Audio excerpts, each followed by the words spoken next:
have one that you have like a strong female lead. That's particularly exciting, I would think, because it's kind of uncharted territory, really, when you think about it. Really, like we were talking about it, it's like you kind of got to go back to Linda Carter on Wonder Woman, where you had this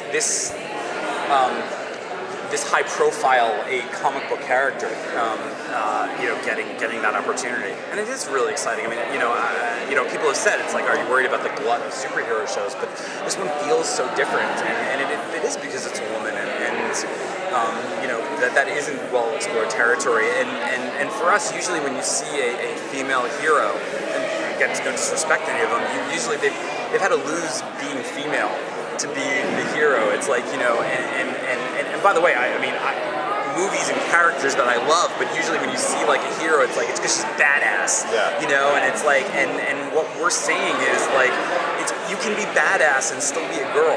And being a girl isn't a bad thing, and that's so much of what makes Kara a successful hero is because she is a girl, and women do things differently, and in our version of this world, we're kind of presenting Superman as a bit of a loner, and a little bit more sort of the classic, the way guys do things, and that's not how Kara does things, and that's exciting. Yeah. Is there anything you can tell us about the upcoming season? Any hints about villains or anything like that?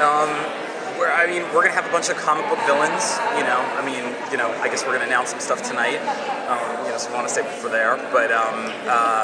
But just like every show that we do, they're gonna have some classic comic book characters. Some people who have been in other iterations of the Superman mythology that we're gonna do our take on. Some of them are people who haven't ever been in live action before, which we're kind of excited about. What's great is just like with the Flash, you've got every version of Superman that ever exists to pull from. You've got the Donner movies, you've got Man of Steel, you've got the Lois and Clark, you've got the old George Reeves show, you've got the Fleischer cartoons. All of that stuff is sort of up for grabs for us to take, and so we're really excited about that. And we've had so much success with Flash, and with the audience sort of like being willing to embrace the comic book aspects of these shows, because we always hopefully ground the characters in enough reality and truth that you're sort of willing to go on these rides with them. So, we're just going to do more of that. Does the show acknowledge any of the things happening in the movies, or is it separate? No, it's completely separate. And as of right now, the only we treat it as the only thing that exists is our show. We're saying that essentially Superman has been doing his thing for the last 12 years, but it's not the Zack Snyder verse, it's not the Bryan Singer verse, it's not the Richard Donner version. You talk about writing female characters, and how is it for you? Does it come naturally, easy? Yeah, it kind of does. I've actually written for a lot of female characters, but especially before I got into the superhero stuff.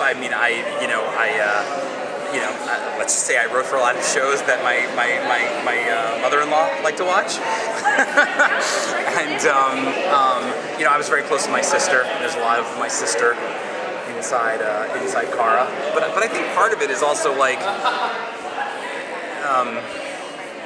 just writing her like a person, and obviously there are differences between men and women, and there's certain there are female foibles and stuff that male writers don't always get. But I think part of it is just that it's the show is not meant to be like a soapbox.